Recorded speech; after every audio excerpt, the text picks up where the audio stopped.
The Center for Human Systems presents the Leadership and Self-Mastery Program.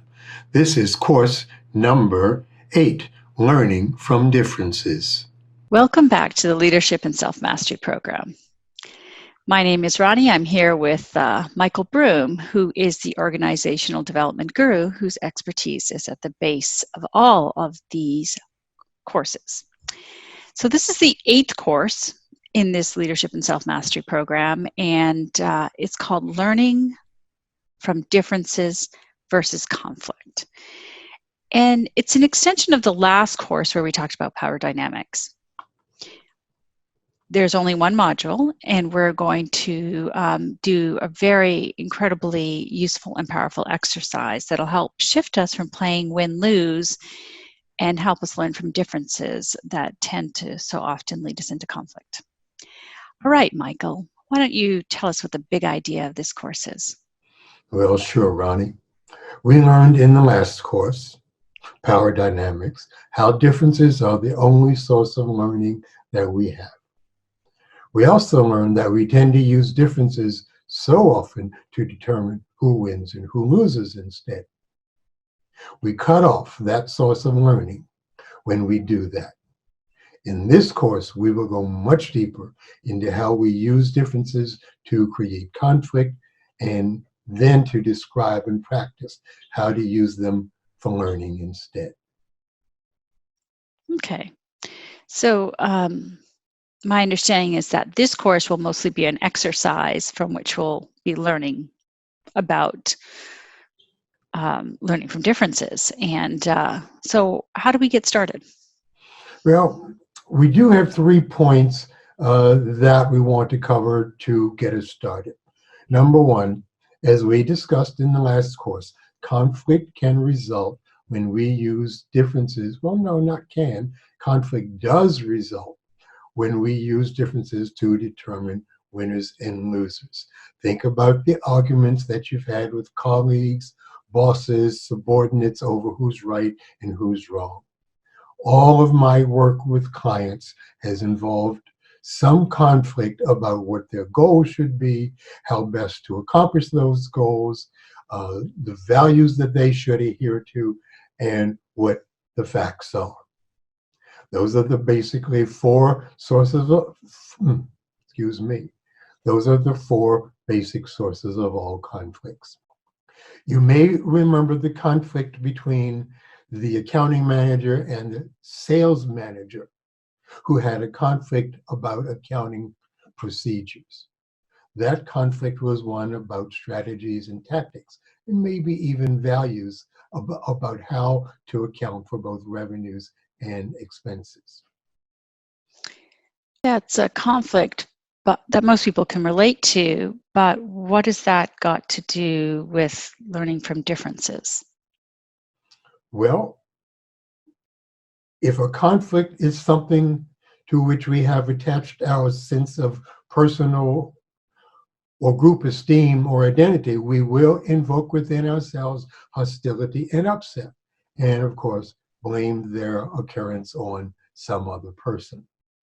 The sales manager's ego was involved because he felt that the younger accounting manager discounted his 30 years of experience.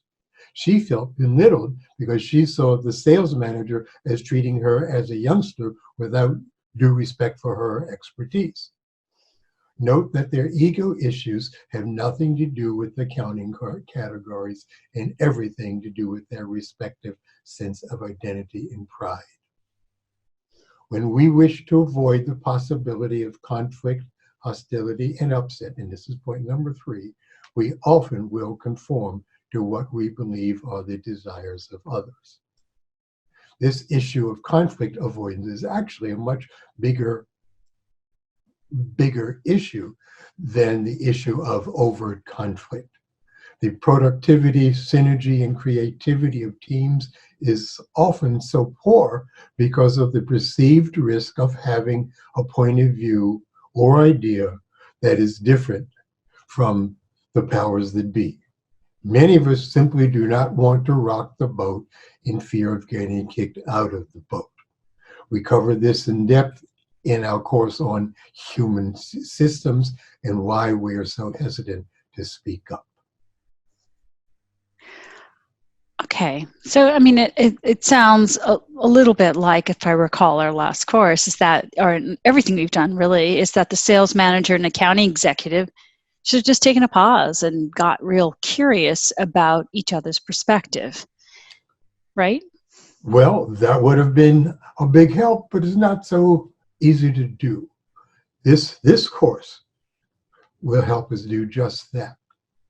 You know, we also tend to conform and avoid conflict when we believe that the winner has already been established because of maybe their role, their status, their charm, or their influence position relative to ours, such as in the case of a boss, a parent, teacher, lover, or some other dimension to which we have accorded authority over ourselves.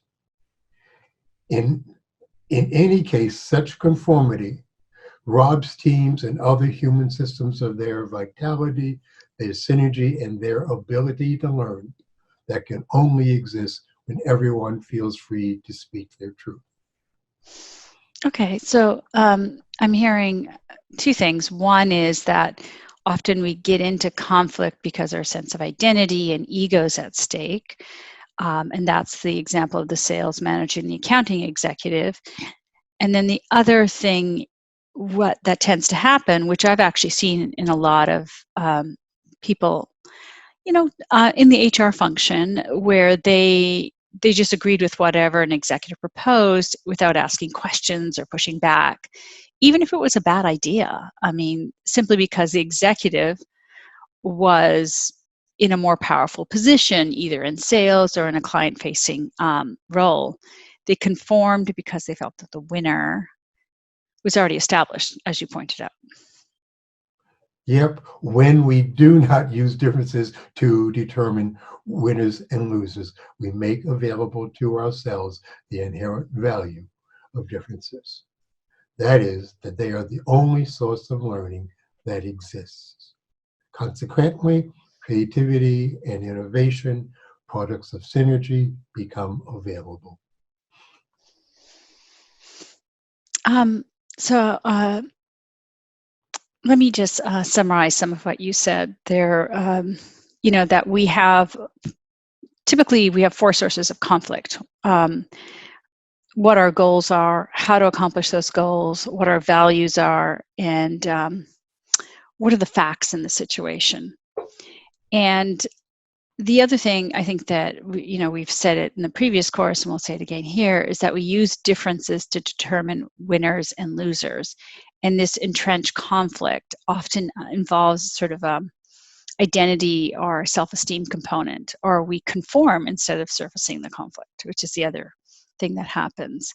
So, Michael, seer of all wisdom, how do we move beyond using sort of differences for conflict or conformity and instead learn from them?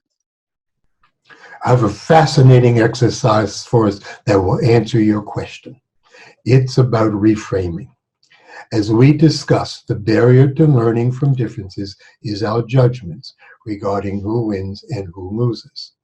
This includes the negative stories that we have about those who we perceive as different from us. For example, there seemed to be a good deal of tension and little cooperation in the training department of a famous tech giant. There were three distinctions that seemed to be at the root of the issue. There were the HR professionals, the software engineers, and the administrative staff. For our purposes, we will focus primarily on the HR professionals who vilified the engineers as being arrogant and standoffish, since they kept to themselves a lot and didn't communicate much in general conversations. Tension had built between the two groups when I was asked to help out. Learning from their differences was out of the question, since they were so stuck in their win-lose perspectives. Such negative dynamics can occur when our esteem levels are challenged. The HR folks that that their esteem levels as professionals were being challenged by the presence of the software engineers who were seen as the darlings of the company. Added to that was the dynamic that human resources is often seen as a secondary organizational unit that is just a drain on the bottom line. My thought was that if I could help them reframe their negative judgments, they could become the learning organization that they were intended to be. Toward that end, we did the reframing exercise. The exercise I did with them, I will do with you and Ronnie here. This exercise can be used in a group setting or individually. It will demonstrate what we mean by reframing and how we can shift our win-lose judgments toward the ability to learn from our differences, particularly when our egos are hooked. You'll need a sheet of paper and a pen or pencil. Are you ready? In this example, I suggest that you list 5 words, adjectives, nouns, or verbs, it really doesn't matter, that refer to characteristics of yourself that are important to who you are.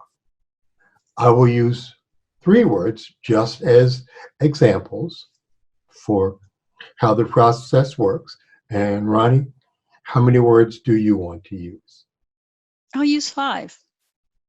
Okay. Going whole hog. Whole hog would be a bit more than that. Anyway, let's see. So here are my 3 words. Can we put them up on some kind of sheet, Ronnie? Yeah, I'll do that. You want me to do that now? Yes, please.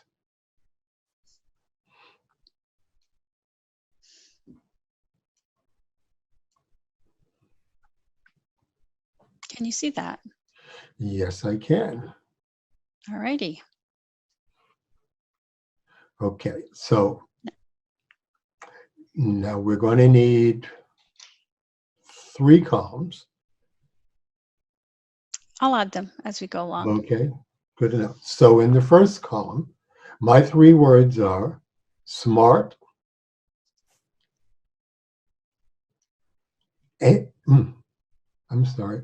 energetic, and nice guy. I mean, nice guy's not really an adjective. It's not really a word either, Michael, but I won't go there. I easily notice that I like myself very much when I think about myself in these ways. I see.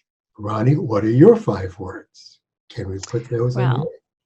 I had a few minutes to think about it, so I'm just going to see if I can paste them in there. They are competent, calm, creative, dependable, and smart. Okay. So how do you feel about yourself with those words applied to you? How do I feel about myself? Yeah. I feel pretty good. That's how I'd like to be every day and every moment. It's not always possible. You're smart, competent, calm, creative, and dependable. Sounds great. Okay. Column 2. This is next. Think about each word. No, I'm sorry. Next, think about each word and put an X in front of it if you would not be who you are without that characteristics. In my list, if I was not smart, I just wouldn't be me. I would still be myself if I was not energetic or a particularly nice guy. Got it? I think so. Okay, so let's see which words you're going to check is. Well, I think definitely competent. I feel like if I wasn't competent, that I wouldn't feel like myself. Smart would be one of my words too, because just like that. And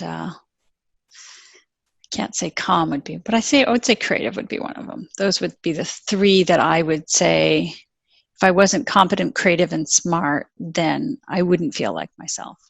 Okay, super. The X's mark the definitions of yourself that you are likely to spend the most energy verifying, protecting, and defending if challenged. It is likely that if you act otherwise or someone thinks that you have acted otherwise in these areas, you will expend energy feeling upset, angry, insulted, hurt, afraid, ashamed, or humiliated. I remember a time when a client kind of questioned if I knew what I was doing. That was challenging my smartness. Yeah, that would challenge me too. So I really did a good job of letting him know that, of course, I know what I'm doing. And he kind of backed off with the energy that I put out. I thought about it afterward.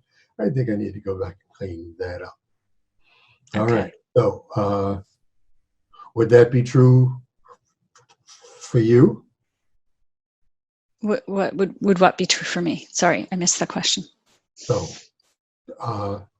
that if someone was challenging your competence, your creativity, or your being smart, that would be cause for you to come out fighting or something. For sure. Okay, good enough. So we're going to go to another column now. So to the right of the first set of words, list words that represent your personal opposites of the word in the first column. Do not be concerned about dictionary accuracy. This is about whatever feels like the opposite to you. For me, the opposite of smart is stupid. So would you put, there you go, thank you. For me, the opposite of energetic is lazy. For me, the opposite of nice guy is mean. Did you say mean? Mean, yes. Okay. Yeah. All right.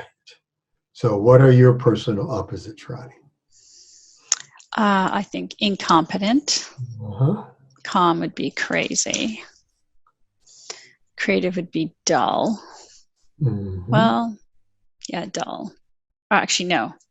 Creative would be boring. Uh-huh. Dependable would be flaky. Mm-hmm. Very North American word.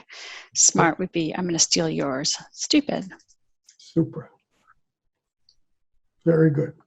Okay, now, there are times when I've felt kind of stupid, lazy, and mean, and oh boy, I did not feel very good about myself then at all. Mm-hmm.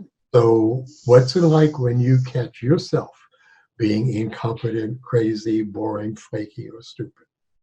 What is it like? Yeah. Well, I don't think I'm all five of those things, those negative aspects of myself all at once. But I think that I catch myself being crazy and I'm just like, oh my God, how did I get here? How did I, wind myself up this way? I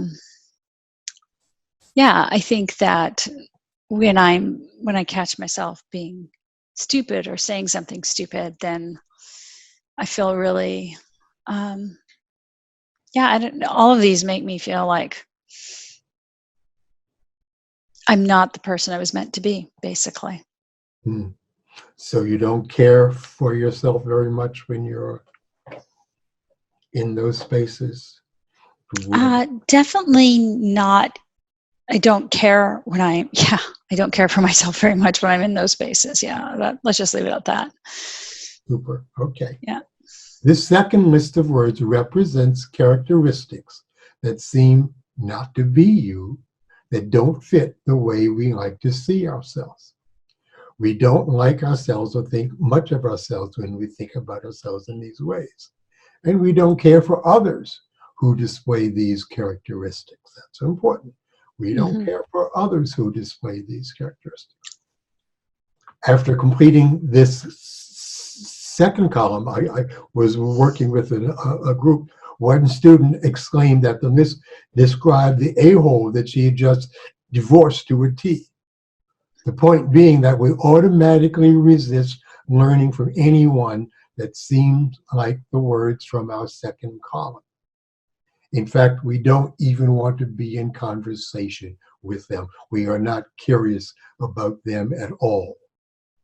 You might have noticed that what we judge poorly in others is simply a projection of what we don't want to see in ourselves, even though it is there anyway. Okay, that's fair enough. Okay. Let's do a third column. This is where we get to reframing. Okay. We are going to reframe the negative words of the second column.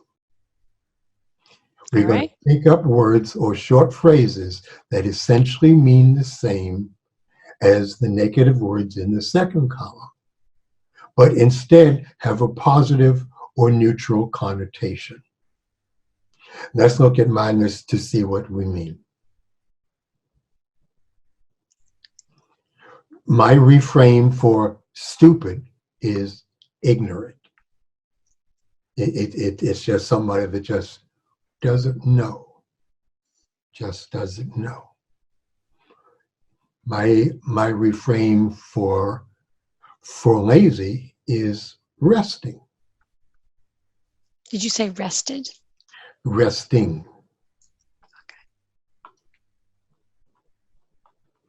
Okay. And for mean, my reframe is protecting myself.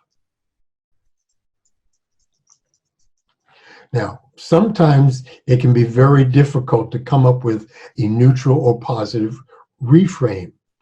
And if that's the case, think of a time when you are like that negative word that you want to reframe.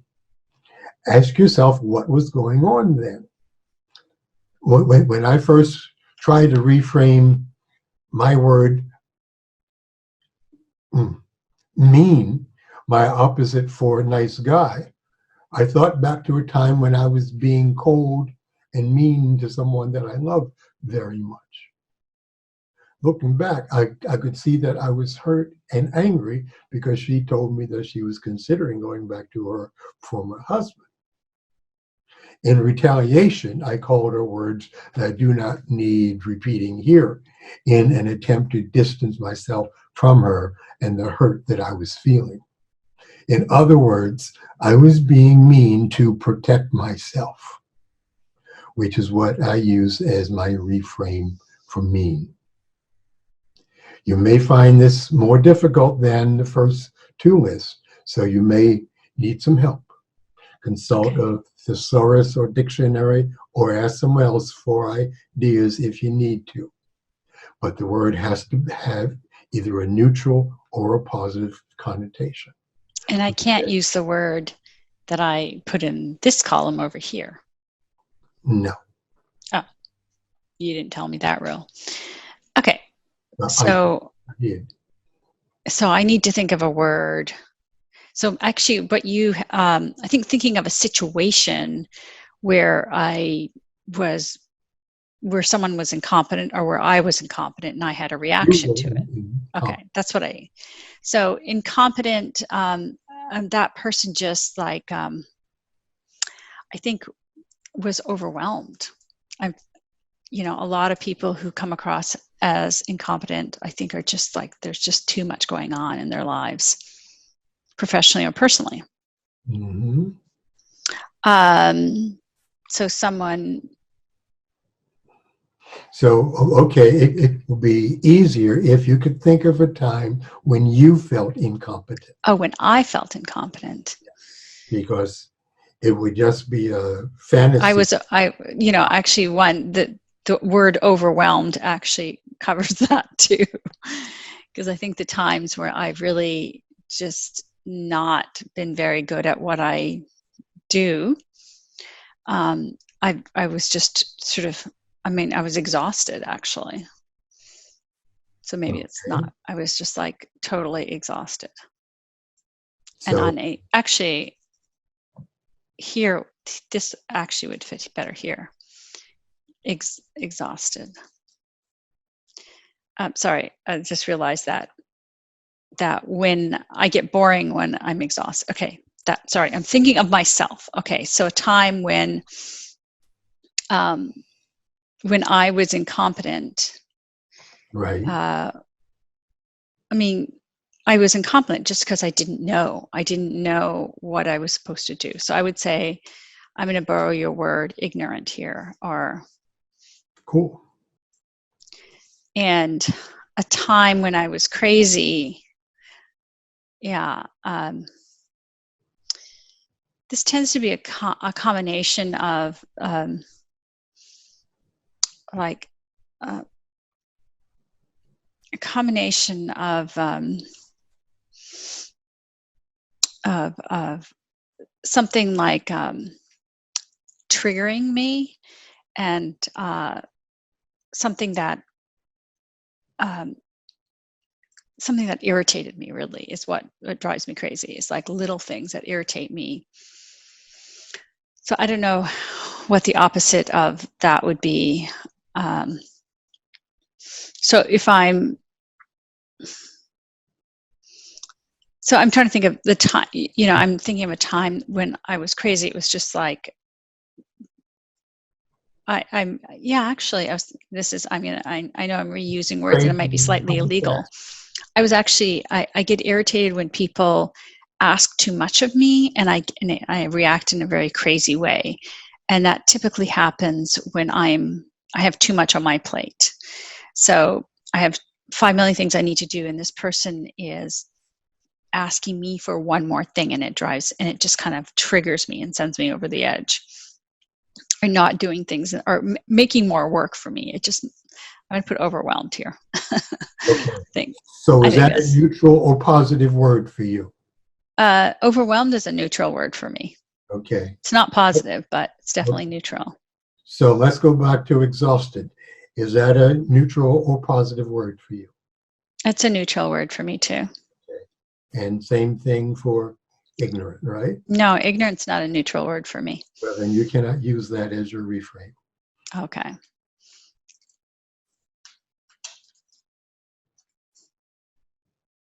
I think confused. People who are incompetent tend to be confused about what they need to do. Yeah. So how about you? People, when I'm incompetent, it usually comes from. Are you confused then? No. No, then doesn't work. I'm usually. This is all about you. Oh, it's all about me. Okay, this is hard. So if I'm incompetent, it's usually because it's too much work, or I can't be bothered, or I'm. Something simply for us to notice that this is one of your words that has an X there. That's true. This characteristic is so important to you, it's really difficult for you to reframe this.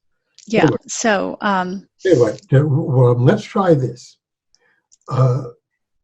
Can you come up with a negative word for incompetent that doesn't use the same word as competent? Can I come up with a negative word for incompetent? I said that wrong. Okay. So your first word is competent. Correct. You need a personal opposite that does not include the word competent, because that may be what is screwing us up. Typically, I think learning would be the opposite for me. So someone who, if I'm learning something, I'm not going to be competent in it. So is that what's going on when you are incompetent, that you are learning? Sometimes, yeah.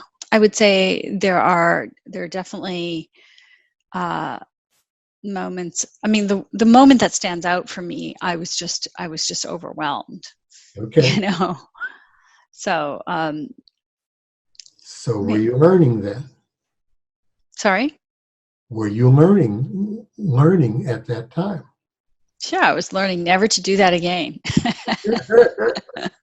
Okay, good All enough. right, I'll leave it at that because I think there are moments where I may come across as incompetent, but I'm really just I'm learning. Okay, that's good. Okay, I'll leave that one. Super. Okay, Flaky. dependable, flaky.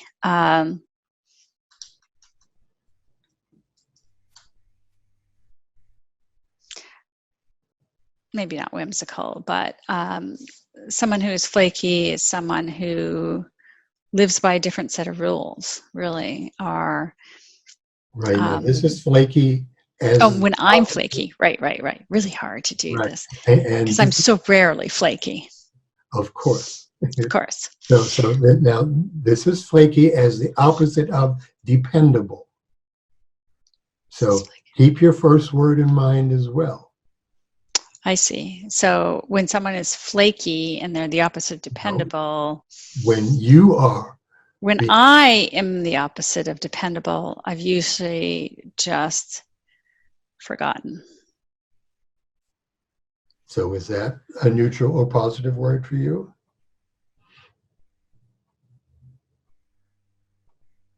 Yeah, or I'm forgetful.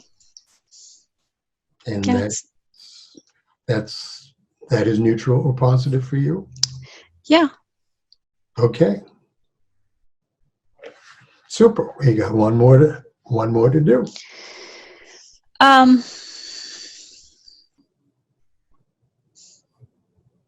So this is where I want to put learning again. I keep coming back to the same word. So, That's fine. okay. Yeah. Very good.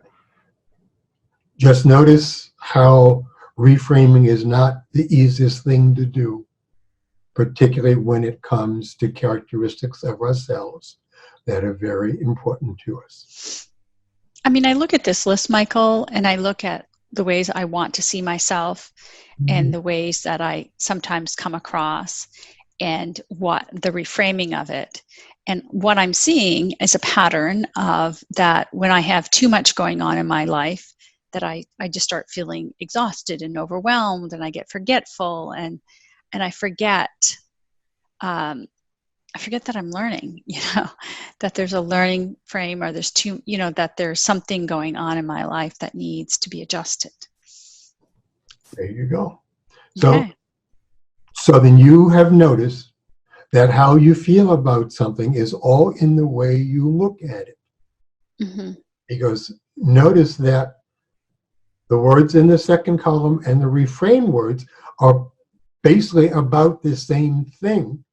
We just are seeing it differently. We're seeing the same thing differently. Someone you see in the light of the reframe column is much more likely to be someone that you could be curious about and learn from. After all, you've been that way yourself. So reframing helps us shift our negative stories about someone and ourselves to a neutral or positive story. Now, it is very important that you notice that both are stories about the other person that may have little or nothing to do with that person. In fact, that is not the point. The point is, can we begin to be curious? I will never be curious about someone when I'm seeing them as ignorant, I'm sorry, as stupid, lazy, and mean. But if I can see them as, well, they just don't know, they're resting and they're protecting themselves, I'm perfectly willing to be curious about them. Make sense? Mm-hmm. All right. So we have very little interest in conversing with someone that we've characterized by a word in our second column. However, we might easily be willing to be curious about, interested in, and appreciative of someone we've characterized by a word from our reframe column. In that way, we give ourselves the opportunity to learn something about that other person and about what they may be saying to us. We might even learn something about ourselves in the process. Now, here's a fourth part of this exercise that sometimes works and sometimes it doesn't. So let's give it a try. Okay. Okay. Notice how the reframed words are characteristics that in some way might actually help you achieve the characteristic in your first list and support you in being more receptive of the characteristic in the second list. They're being ignorant. That's my reframe word for stupid. I can actually become smarter. If I am stuck with seeing myself as stupid, then I'm busy trying to pretend that I'm not stupid so that I cannot learn anything else. But if I can reframe it, well, I just don't know, then I can learn something and thereby become even smarter. If I can, rather than see myself as being lazy, I just see it as I am resting. That gives me the space to, when I am through resting, I can be even more energetic than I was before. If I can see myself as protecting myself, then I can probably be a nicer guy by simply protecting myself before I truly have to say things that I really will want to take back later. So, how would this process work for you, Ronnie? Well, may I change some of these words? Because this is, when you were talking, I actually realized the opposite of competent for me is failure. So when I fail, I feel incompetent, and really what I'm doing is I'm really going through a learning process. So, sorry, I just had to say that. So what you want, let me just understand what you want me to do. How can learning, well, is it possible that learning can actually support you in being competent? Absolutely. Learning from failure will help support me in being competent. Cool. You don't learn without experiments. So sometimes they don't work. Being overwhelmed.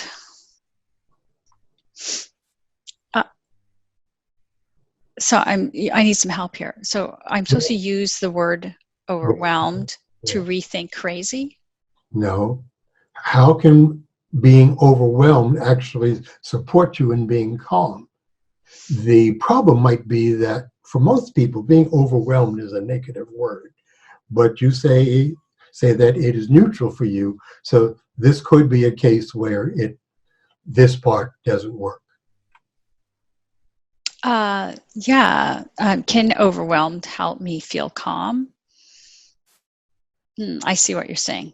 Yeah, maybe we'll skip that one and come back to it. So maybe overwhelmed is not the right word there. So I think, can being exhausted help me be creative? Again, keeping in mind that exhausted to you is a neutral word. Right. Can being forgetful help me be dependable? Can learning help me be smart? Yes, that one's easy. Okay. Learning can definitely help me become smarter.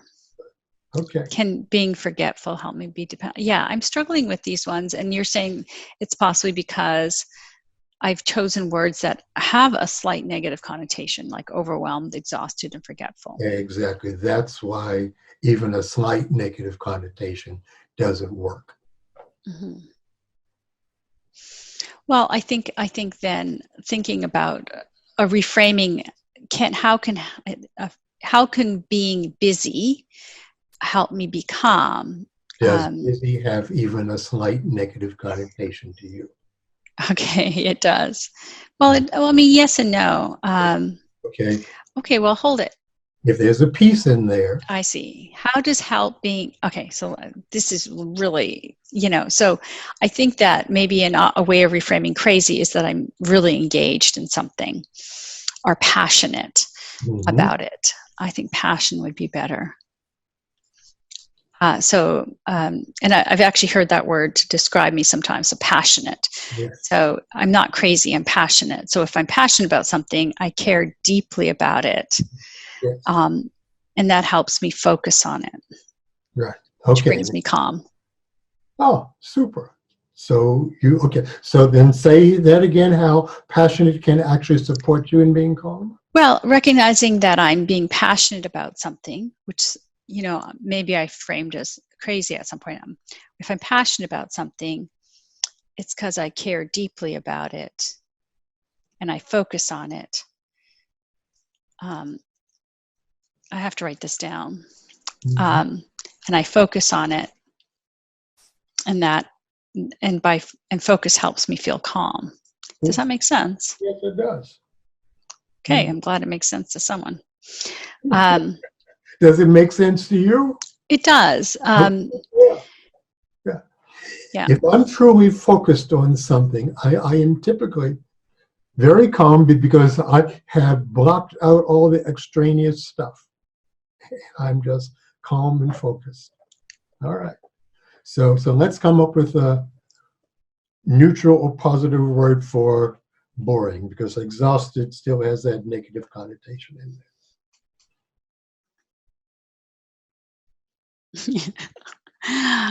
um, uh, there. a How neutral. Go about ahead. resting? Yeah, it's interesting because, boring to me is not about resting. Boring is more about being not creative. So, boring is boring to other people. So that I'm Yes. just usually when I'm just being quiet. So, Okay. Super. and being quiet helps me be creative. Now you're getting there. Okay. I'm getting there. Yes. So let's let's redo flaky because forgetful still's got that bit of a negative connotation to it. Well, yeah, forgetful is negative connotation, but when I'm being flaky, I am. I'm just focused on something else, and not on my calendar or things that I need to get done. So So distracted, but that um, would be negative. distracted is a negative connotation to me. I I would just say my attention is not on it. I'm more kind of um,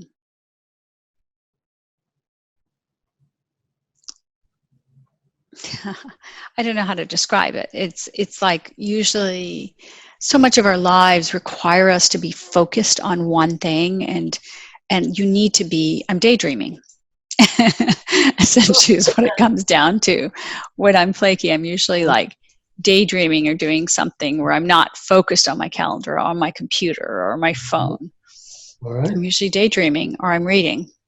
Right. I see that also in the same frame of taking a break, Mm, of resting. yeah. So how can daydreaming, taking a break, help you be more dependable? How can it help me be more dependable? I don't know, Michael. That's a tough one. Really? Yeah. Say, I think that if I have to be dependable all the time, I would drive myself crazy.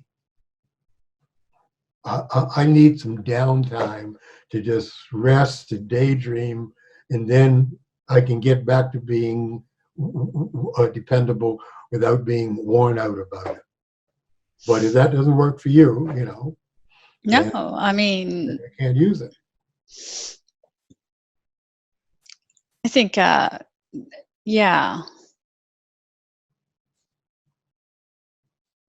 Actually, I'm going to switch these now that you're, yeah, this is really hard. Look, it's really daydreaming when is here. And then if I'm quiet, no, actually, no, I'm going to go back to this. So let me just undo that. I want daydreaming to be the opposite of boring, but it's not. Usually when I'm boring, I'm just quiet and I'm just being introverted, and I just am recharging. And daydreaming, I'm not, when I'm flaky, I'm not, maybe it's not daydreaming, but I'm just, forgetful is the only word that comes to mind. It's not, the reframing of flaky is just that I'm being forgetful. I'm just being not focused on the clock. I'm so unfocused. Unfocused. Yeah, sure, we could say. Can you see how being unfocused can actually support you in being dependable? No. No? It allows me to rest. It allows me to sort of calm my mind down. But yeah, it allows me to become dependable. Dependable. There you go. Yeah, fair enough. And the last one, is an easy one. Learning. Learning definitely helps me be smarter. Mm-hmm. Mm-hmm. That's something that I got it down. Yes. Got the learning thing down, I hope. Yes. So notice how difficult it is to do, particularly around words that describe a part of us that we hold is very important. Mm-hmm. Yes. Yes. So, okay. So now, do you have an easy time listening to somebody that you see as a failure, or somebody you see as crazy, boring, flaky, or stupid? Do I have a hard time listening to someone who's crazy, boring, flaky, or stupid, or a failure? Yes. Yeah, absolutely. Yeah, that you tend to just write them off, I dismiss them. Like, I have a friend who's a little flaky, and I tend to dismiss her sometimes because I find that she's not dependable. Right. And really she's just off doing her own special snowflake thing. But that would be a judgment to say it that way. She's off doing her own thing, and it's really not about me. It's about what she needs to do in that moment. Mm-hmm. But if you see, if you could see those same people as they're busy learning, they're busy being passionate, they're caring deeply, or they're quiet, unfocused on learning, my guess is you would have no problem being curious about them at all. Fair enough. Well done. You have noted several times that this is not an easy exercise. That's right. The way to use this is whenever you think of someone in a negative vein with a negative judgment, notice that you've cut off your ability to learn from them. But if you can reframe it, I think you've got another friend. Well, he's a friend of both of us, actually, that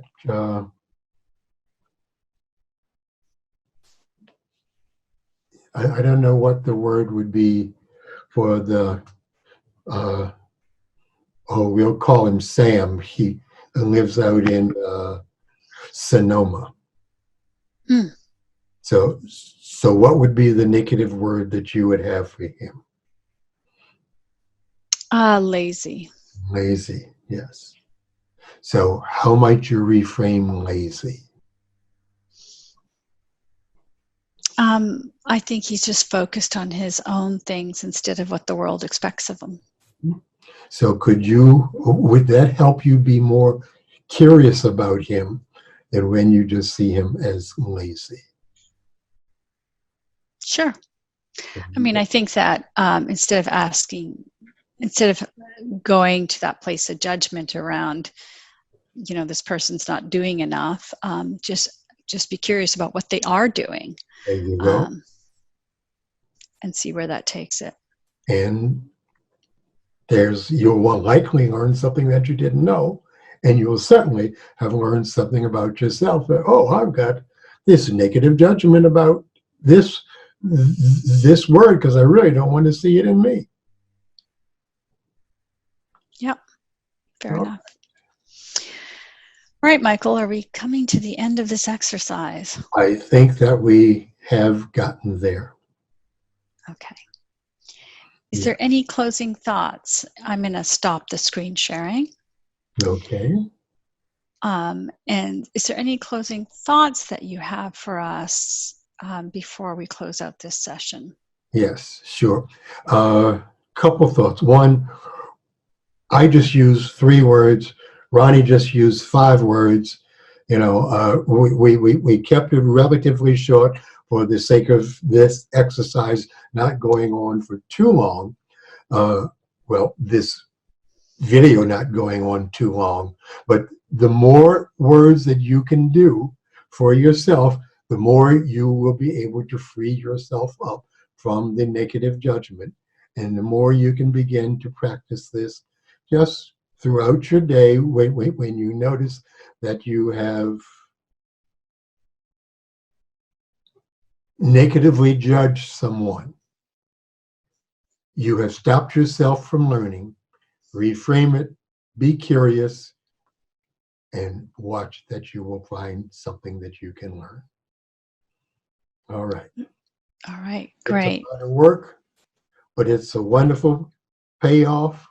Keep in mind that both the negative word and the reframed word are just stories that we made up. But doing so, simply, it will allow us to be curious, and that's when the learning will start. Well, thank you, Michael, for that. It was difficult, but thank you for helping me through it. I appreciate it. Super. Let's go back to our example at that high-tech outfit. After I did this exercise with them, I asked the HR professionals to reframe arrogant. That was the word that they had judged the software engineers to be. They came up with confident. I asked them if seeing the engineers as confident rather than arrogant would allow them to ask what was going on with them when they weren't joining in. They actually did that, and it led to a fascinating conversation in which the engineers expressed feeling how they felt left out, as well as being introverts who often need to be invited to join in. The HR folks shared how they felt like second-class citizens since the organization was so predominantly engineering-oriented. From that conversation, the tension broke, and the whole conversation turned to ways to improve workflow and productivity. It was great. Well, reframing is a powerful exercise. I think it's like many of our exercises we've done, it's like, how do we keep it top of mind? But I think reframing is something we can learn a lot from around differences. All right, Michael, I think it's time to close out this module. And it's time to say goodbye, Michael. Goodbye, Ronnie. See you at the next course, which will be our last one on empowerment. Okay. See you then. Okay. Bye.